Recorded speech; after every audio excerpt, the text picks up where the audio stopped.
Hello everyone, how are you doing? This is MD Tech here for another quick tutorial. In today's tutorial, I'm going to show you how to turn on and enable the spell checker on your Microsoft PowerPoint application.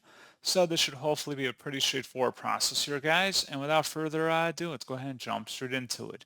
So all I have to do is open up PowerPoint and select the File tab up at the top left. Go down and select Options near the bottom of this menu. And then on the left side, select the Proofing tab.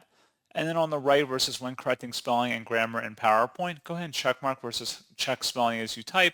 You can also enable hide spelling and grammar errors as well as frequently confused words. And I guess it depends how far you want to take this basically. And then you just want to select OK to save it. And that's all you have to do.